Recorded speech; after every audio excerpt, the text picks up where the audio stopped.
हम भारतीय हैं और भारत के संविधान के अंदर सभी नागरिकों को धार्मिक स्वतंत्रता, अपने धर्म के प्रोपेगेशन और उस पर अमल करने की वर्शिप की आज़ादी है।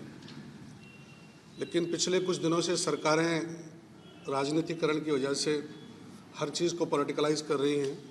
तो पिछले दिनों राजस्थान सरकार ने सभी स्कूलों में सूर्य नमस्कार को कंपलसरी करने का आदेश पारित किया है। भारतीय संविधान के अनुसार किसी भी सरकारी स्कूल में या सरकार अनुदानित इंस्टीट्यूशन के अंदर किसी भी रिलीजन की वर्शिप नहीं हो सकती। रिलीजन और रिलीजियस वर्शिप इंसान का प्राइवेट प्रैक्टिस का मामला है, लेकिन सूर्य नमस्कार सभी धार्मिक ग्रंथों के अनुसार जितना सूर्य वर्शिप की स्टडी की गई है, सभी धार्मिक ग्रंथों में पहली बात तो यह है कि हिंदुस्तान के भारतीय सनातनी धार्मिक ग्रंथों में सूर्य को देवता माना है और सूर्य नमस्कार उसकी सारी प्रक्रियाएं और उसके मंत्रार्थ सब सूर्य की उपासना है। ये आपका रिलीजन है, या हर आदमी इसको अपने तौर पर प्रैक्टिस में ला सकता है, ये उसकी प्राइवेट ज़िंदगी का मामला है। लेकिन स्कूलों में चूँकि सभी समुदाय के लोग रहते हैं, उसमें एक ईश्वरवाद में विश्वास करने वाले लोग भी रहते हैं, उसमें सिख भी हैं, जैन भी हैं, ईसाई भी हैं, मुसलमान भी पढ़ते हैं। इस्लाम के अनुसार इस्लाम में वननेस ऑफ गॉड का कंसेप्ट है कि सिर्फ एक गॉड की, जो यूनिवर्स का क्रिएटर है, खुदा की उपासना की जा सकती है। खुदा के अलावा किसी और की उपासना करना हाईएस्ट डूइंग रॉन्ग वर्क है। इस्लाम में कुरान ने ये कहा है कि आप सूरज और चांद की उपासना मत करो, सिर्फ एक अल्लाह की उपासना करो जो इन सब का क्रिएटर है। तो हमारी आस्था के अनुसार सूरज क्रिएशन है, क्रिएटर नहीं है, और इस्लाम में सिर्फ क्रिएटर की उपासना के लिए कहा गया है। तो इसी के लिए हमने ये राजस्थान हाई कोर्ट में पिटीशन दाखिल की थी कि सूर्य नमस्कार ही नहीं, कोई भी धार्मिक प्रक्रिया किसी भी सरकारी संस्था में नहीं होनी चाहिए। ये इंसान की प्राइवेट ज़िंदगी का मामला है। आज जो सूर्य नमस्कार के ताल्लुक से जो पिटीशन दाखिल की गई थी, इसको माननीय जज साहब ने 2 हफ्ते का टाइम दिया है कि इसकी सुनवाई अगले 2 हफ्ते के बाद की जाएगी। हम चूँकि 15 फरवरी को कल पंचसप्तमी जो है, सप्तपंचमी, जिसको सूर्य दिवस का दिन माना गया है, सूर्य सप्तमी भी कहा जाता है उसको सूर्य की पैदाइश का, सूर्य के जन्म का दिन माना गया है। हिंदू धर्म के अनुसार उसकी उपासना होती है। कल वो उपासना होगी। हमने आपको इसलिए यहाँ जहमत दी है, इसलिए कष्ट दिया है कि हम आपके ज़रिए से सरकारी स्कूलों के पढ़ने वाले सभी छात्रों को, सभी संरक्षकों को, सभी शिक्षकों को ये अवगत कराना चाहते हैं कि ये अभी सरकार ने जो सूर्य नमस्कार को कंपलसरी करने का जो ऑर्डर दिया है, अभी हाई कोर्ट में इसकी पिटीशन बाकी है, 2 हफ्ते बाद सुनवाई होगी।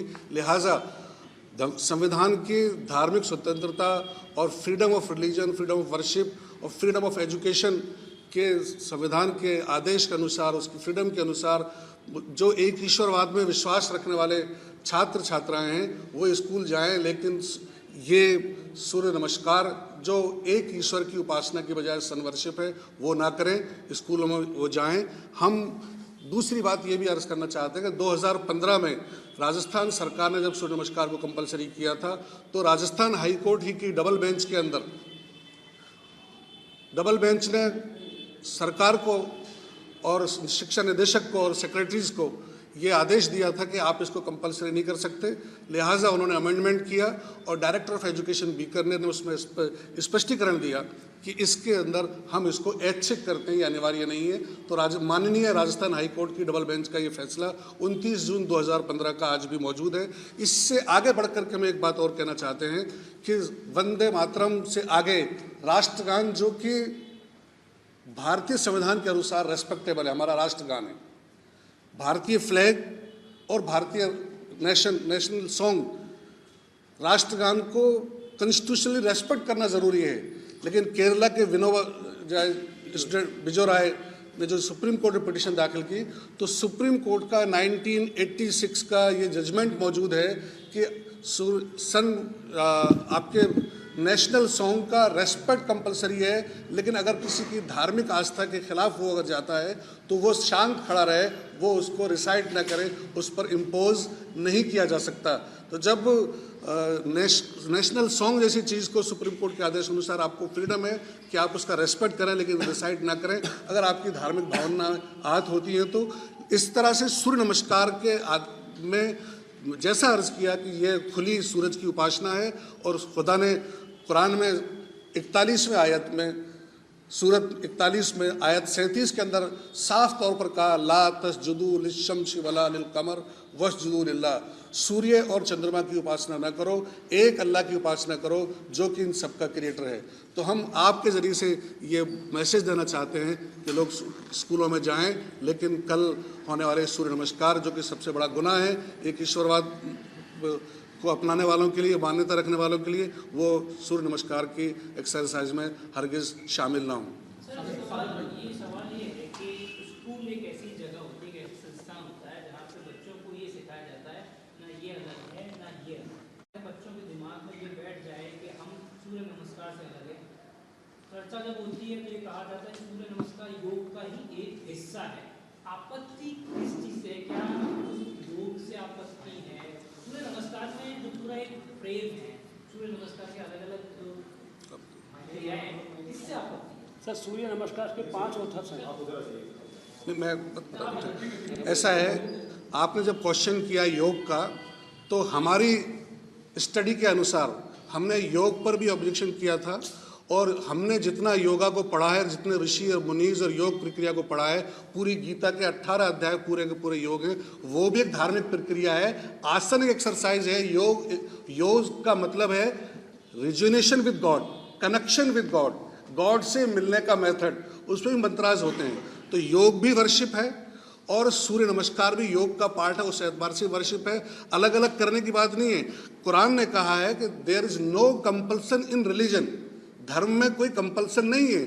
आप अपनी प्रैक्टिस करें, मैं अपनी प्रैक्टिस करूं, आपकी प्रैक्टिस आपके लिए है, मेरी प्रैक्टिस मेरे लिए, लेकिन मेरे लिए आपकी प्रैक्टिस करना हाईएस्ट डूइंग रॉन्ग वर्क है कि हम एक क्रिएटर की उपासना करते हैं, क्रिएशन की उपासना नहीं करते। मेरा कहना यह है कि आपने एक सवाल किया कि ये शुरू कौन कर रहा है स्कूलों में इस किस्म के काम? क्या स्कूल में किसी भी रिलीजियस प्रैक्टिस सही मानी जाती है? स्कूल हैं, हॉस्पिटल्स हैं, कोर्ट्स हैं, ये सब तो रिलीजियस प्रैक्टिस से दूर होने चाहिए। ये तो सबके हैं कॉमन। तो ये ऐसी क्या नई बात हो गई कि अब सूर्य नमस्कार स्कूल के अंदर होगा? सूर्य को विज्ञान से जोड़कर देखते हैं, ऐसा ग्रह है जिसकी वजह से आप और हम सब जीवित। जी सर, दुनिया में नहीं, दुनिया में बहुत चीज़ें हैं जिनकी वजह से हम जीवित हैं, जिसके बगैर हम जिंदा नहीं रह सकते। आज की तारीख में हम किस किस चीज़ की पूजा करें? पेड़ आपको फल देते हैं, दरख्त देते हैं, छाया देते हैं, क्या हर पेड़ की पूजा करें जो आपकी ज़िंदगी के लिए ज़रूरी है? 2015 में जब मसला उठा तब आपकी एक बात को समझ लीजिए, आप हर उस चीज़ के बारे में कहेंगे, जैसा कि हमारे वकील साहब ने कहा, ज़मीन भी आपको सब कुछ देती है, चंद्रमा भी देते हैं, सितारे भी देते हैं, पहाड़ और समंदर भी देते हैं, ये सब देते हैं, लेकिन ये क्रिएशन ऑफ गॉड है। हम इनकी उपासना नहीं करते, बल्कि इनको जिसने बनाया है इंसान की, मानव की सेवा के लिए, वो गॉड है, वो ईश्वर है, वो अल्लाह है, हम उसकी उपासना करते हैं। उसने कहा कि ये तो तुम्हारी सेवा के लिए है, तुम इनकी उपासना मत करो, मेरी उपासना करो। ये हमारा ऑब्जेक्शन है। जी, नहीं कर सकते, नहीं करते। इस्लाम में एक अल्लाह के अलावा किसी की उपासना नहीं है। हम पैगंबर मोहम्मद की भी नहीं करते, ना चंद्रमा सूरज की करते हैं, ना अपने माँ बाप की करते हैं। किसी की वर्शिप नहीं है सिवाय अल्लाह के। लेकिन ये ऐलान भी किया गया था मुस्लिम समाज की तरफ से कि वो अपने बच्चों को स्कूल ना भेजें, क्या ये देखिए साहब, अगर आप बात कर रहे हैं कि बच्चों को स्कूल ना भेजें, तो सबसे पहले डिफरेंशिएट क्रिएट किसने करा? आज अगर मुस्लिम पेरेंट्स अपने बच्चों को ये सलाह दे रहे हैं तो ये किसके कारण हो रहा है? सरकार स्कूल के अंदर सूर्य सप्तमी के दिन सूर्य नमस्कार का आयोजन कर रही है। सूर्य सप्तमी वेदों के अंदर सूर्य के जन्मदिन का दिवस बताया गया है। जब इस्लाम के अंदर एक अल्लाह की इबादत है और गवर्नमेंट हमारी बात नहीं मान रही है, गवर्नमेंट हमारे फेथ को यकीन नहीं कर रही है। एक बहुत बिजो इमानुअल के अंदर सुप्रीम कोर्ट का एक बहुत अच्छी टिप्पणी थी। सुप्रीम कोर्ट ने कहा कि आप किसी धर्म के बारे में, किसी आस्था के बारे में क्या सोचते हैं, ये कोई मायने नहीं रखता। मायने ये रखता है कि वो लोग उस पर क्या यकीन रखते हैं। तो अगर मुस्लिम पेरेंट्स ने ये अपील करी है तो बिल्कुल मैं समर्थन करता हूँ उस चीज़ का। बिल्कुल बच्चों को स्कूल नहीं जाना चाहिए। लेकिन एजुकेशन मिनिस्टर कहते हैं कि 1 से 1.5% बच्चे तो कभी आते ही नहीं है स्कूल, किसी का एक्सीडेंट हो जाता है या कोई तबीयत खराब हो जाती है, उससे कोई फर्क नहीं पड़ने वाला। नहीं सर, बच्चे लेकिन नहीं, देखिए हमारा कहना ये है, देखिए हमारा कहना ये है, सरकार खुद हाई कोर्ट के खिलाफ ऑर्डर दे रही है। जब हाई कोर्ट में एक डिसीजन पहले हो चुका है 2015 में और इसको ऑप्शनल कर दिया गया था, तो फिर सरकार ऐसे ऑर्डर दे रही है। इस तरह के ऑर्डर देकर के ये क्या चाहते हैं, क्या फ़ायदा हासिल करना चाहते हैं? एक बात ये है, हमारा देश सेकुलर देश है, सारे एक ईश्वरवाद में विश्वास करने वाले लोग भी रहते हैं, ईश्वर में विश्वास नहीं करने वाले लोग भी रहते हैं और धार्मिक मान्यताओं वाले लोग भी हैं। आप किसी एक धर्म की पूजा पद्धतियों को सब लोगों के लिए कैसे अनिवार्य कर सकते हैं? कर ही नहीं सकते। तो हम लोगों को अवेयर कर रहे हैं। स्कूल जाना नहीं जाना एक मसला अलग चीज़ है। हम लोगों को बता रहे हैं कि भाई इस्लाम के मुताबिक और एक ईश्वरात के मुताबिक किसी भी जो सृष्टा ने जिन चीज़ों को बनाया है उनकी हम पूजा परस्तिश, उनकी उपासना नहीं कर सकते। वो शिर्क है, गलत है। इस्लाम के कुरान में साफ तौर पर कहा गया है। तो हम तो लोगों को अवेयर कर रहे हैं इस बात से कि जी, हमने आपसे जो बात कही है कि आपके ज़रिए से हमें बात पहुंचाना चाहते हैं कि सभी सरकारी स्कूलों में छात्र सूर्य नमस्कार की किसी भी एक्टिविटी में हिस्सा ना लें। वो स्कूल जाएं या ना जाएं, ये उनके विवेक पर, इट इज़ नॉट इशू। असल इशू ये है कि सूर्य नमस्कार की किसी एक्टिविटी में एक ईश्वरवाद में यकीन रखने वाले छात्र उसमें हिस्सा ना लें, ना एक ईश्वरवाद में आस्था रखने वाले टीचर्स इसमें हिस्सा लें, क्योंकि ये उनके ईमान का मसला है। वो जो ईमान, जो फेथ है, जो उसका बेस है, ये उसको खतरा लायक है। इसलिए एजुकेशन मिनिस्टर क्या कहते हैं क्या नहीं कहते, दैट इज़ नॉन इशू। ये तो हमारा कोर इशू ये है कि ये हमारे फेथ का मसला है। ये हाईएस्ट डूइंग रॉन्ग वर्क है हमारे आस्था के अकॉर्डिंग, कुरान के वाज़े ऑर्डर के अगेंस्ट, डेड अगेंस्ट है ये चीज़।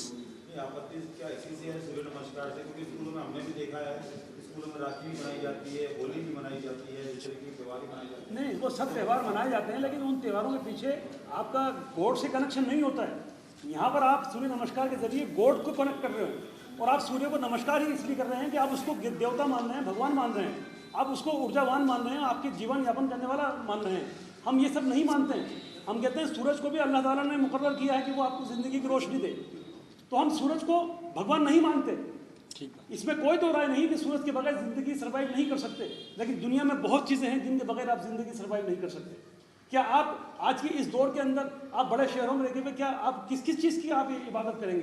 क्या आप अपनी गाड़ी की इबादत करेंगे जो आपको आप टाइम से अपने ऑफिस लेके जाती है, या उस पेट्रोल की इबादत करेंगे जो आपकी गाड़ी को चलाता है, या उस आदमी की इबादत करेंगे जो पेट्रोल निकालता है? तो किस किस चीज़ की आप इबादत करेंगे? हमारा फैथ ये है कि क्रिएटर की हम इबादत करते हैं, क्रिएशन की नहीं करते। हम एक ईश्वरवाद में विश्वास करते हैं और उसको कहते हैं। और अब मैं आपसे पूछता हूँ, जब सूरज को ग्रहण लगता है, क्या किसी भगवान को ग्रहण लगता है? जब सूरज को भी ग्रहण लग जाता है तो वो भगवान कैसे हो सकता है? यानी ये साबित होता है इस बात से कि उसके ऊपर भी कोई चीज़ है जो उसको परेशानी में डाल देता है। और जब सूरज पर ग्रहण लगता है तो दुनिया के पूरी दुनिया का हर समाज अपने अपने लेवल पर प्रार्थना करता है कि ये सख्त घड़ी है। तो हम सूरज को भगवान नहीं मानते। सवाल सिर्फ इतना सा है। और जब ये इशू एक बार 2015 में तय हो गया और जो लोग मानते हैं हमें उनसे कोई एतराज़ नहीं, वो पूजा करें, आराम से पूजा करें, जो भी उनके समझ में आता है वो करें। लेकिन आप किसी को कंपेल कैसे कर सकते हैं कि आप भी करिए? कल आज आप सूरज की पूजा करें, कल आप हर स्कूल के अंदर सरस्वती की मूर्ति रख देंगे, आप कहेंगे सरस्वती जो है शिक्षा देने वाली चीज़ है, आप उसकी पूजा कीजिए। तो फिर क्या इसका क्या मतलब निकालें? और सरकारों को इन चीज़ों में जाने की ज़रूरत कहाँ आ गई? मेरा इस्लाम है, मेरा धर्म है, मैं नमाज़ पढ़ता हूँ, अपने घर से नमाज़ पढ़ के स्कूल जाऊँगा। मैं ये तो नहीं कहता कि स्कूल के अंदर आप मुझे जाते ही पहले चैप्टर के अंदर कुरान पढ़ाइए। और जिनको कुरान पढ़ना है वो अपने प्राइवेट मदरसों में जाएंगे, वो अपनी माँ से पढ़ेंगे। मदरसे का मतलब ही क्या था? इंटरप्रिटेशन ही शुरू से गलत किया गया सर। ठीक है, मदरसे का मतलब यही है कि जो पहला दर्स दिया वो माँ ने दिया, उससे मदरसा बना। जो आपकी पहली शिक्षा है वो आपकी माँ देती है आपको, वहाँ से मदरसे शुरू हुए। आर्टिकल हमारे संविधान के हम इसे संविधान के खिलाफ समझते हैं। कि मुस्लिम बच्चों को भी या और एक ईश्वरीयवाद को अपनाने वाले बच्चे संविधान में जो हमें शक्तियां प्रदान की गई हैं उसी को उपयोग करते हुए हम इस चीज के ऊपर अमल कर रहे हैं। Any other question other side दोबारा आप सुन लीजिए। आप चूँकि लेट आए हैं, उस पर हमने अभिभावकों से कहा है, हम शिक्षकों से कहते हैं और छात्रों से कहते हैं कि वे सूर्य नमस्कार की किसी भी आयोजन में वो हिस्सा न लें। वो आयोजन होगा, हम भी जान रहे हैं कि सरकार का आदेश है और कोर्ट में सुनवाई 2 हफ्ते के लिए टल गई है, वो आयोजन होगा। हम एक ईश्वरवाद में यकीन रखने वाले तमाम लोगों से, स्पेशली मुस्लिम स्टूडेंट से और टीचर्स से ये आह्वान करते हैं कि ये आपके ईमान का मसला है, ये सन वर्शिप है, ये फॉल्स वर्शिप है अकॉर्डिंग टू कुरान, इसमें पार्टिसिपेशन ना करें। वो करेंगे, वो अलग, वो साइलेंट रहें। 2015 का जो 2015 का जो हाईकोर्ट का जजमेंट है उसकी लाइट के अंदर हर आदमी अपना फैसला ले। उसके अंदर 2015 के अंदर सुप्रीम कोर्ट ने ये कहा था और उस फैसले समाज पे राजस्थान के अंदर लागू है। तो 2015 की लाइट के अंदर प्रत्येक व्यक्ति अपने स्वेच्छा से कल सूर्य नमस्कार के अंदर पार्टिसिपेट करे, अन्यथा नहीं करे। सर मैं आपसे, आप सबकी माफी, एक सवाल और कहना चाहता हूँ आपसे कि हम एजुकेशन मिनिस्टर साहब से ये पूछना चाहते हैं कि उन्हें क्या इंटरेस्ट है कि मुसलमान बच्चा सूर्य नमस्कार करे। ठीक बात है। या जिनका एक ईश्वरवाद के अंदर विश्वास है वो सूर्य को नमस्कार करे, उन्हें क्या मिल रहा है इस बात से? क्या इससे किसी बच्चे की कोई शिक्षा बढ़ रही? एजुकेशन और दुनिया में 1000 तरह, अगर वो एक्सरसाइज है और मैं उस एक्सरसाइज को भी नहीं करना चाहता हूँ, तो दुनिया में अलग अलग तरह की बहुत तरह की एक्सरसाइज है। आप दूसरी एक्सरसाइज करते हैं, मैं दूसरी करता हूँ। जो मुझे सूट करती है वो मैं करता हूँ, जो आपको सूट करती है वो आप करते हैं। तो किसी भी एक स्टूडेंट्स को या किसी भी एक उसको पर्टिकुलर किसी एक लाइन पर डालना, ये क्या शिक्षा का पार्ट है? हम तो कहते हैं कि सरकार का ये ऑर्डर ही, हम इसके खिलाफ हैं, हम उसका विरोध करते हैं, उसकी निंदा करते हैं। सरकारी स्कूल हो या कोई स्कूल हो, सरकार को कोई ऐसा ऑर्डर जारी नहीं करना चाहिए जो संविधान में दी हुई आज़ादी के खिलाफ हो, किसी एक धर्म को आगे बढ़ाने वाली चीज़ हो, होना ही नहीं चाहिए। सरकार तो बिल्कुल नहीं कहते, ऑप्शन भी नहीं होना चाहिए, हम तो ये कहते हैं। 2 बेसिक चीज़ें इसमें समझने की हैं कि ये एक्सरसाइज कह कर के कन्फ्यूज़न पैदा होता है। ये एक्सरसाइज नहीं है। सूर्य की पैदाइश के दिन, सप्तमी के दिन इसकी सूर्य नमस्कार एक दिन के लिए किया जा रहा है, एक दिन के लिए कोई एक्सरसाइज नहीं होती। ये अल्टीमेटली सन वर्शिप है और हिंदू धर्म के हमारे देशवासी भाई इस दिन अपने अपने मंदिरों में और घरों में भी सूर्य उपासना करेंगे। तो ये वर्जिश नहीं है, वर्जिश कह के ट्विस्ट किया जा रहा है। ये अल्टीमेटली सन वर्शिप है। तो इसीलिए जो आपने जो क्वेश्चन किया है उसमें उसी तरह से स्टूडेंट्स साइलेंट रहें जिस तरह से जिसकी धार्मिक आस्था प्रभावित होती है, तो वो जनगण मन के दौरान भी साइलेंट रहने का सुप्रीम कोर्ट का आदेश है। इसी तरह से कल वो अगर स्कूल जाते हैं ऐसे छात्र, तो वो साइलेंट रहें, सन वर्शिप ना करें।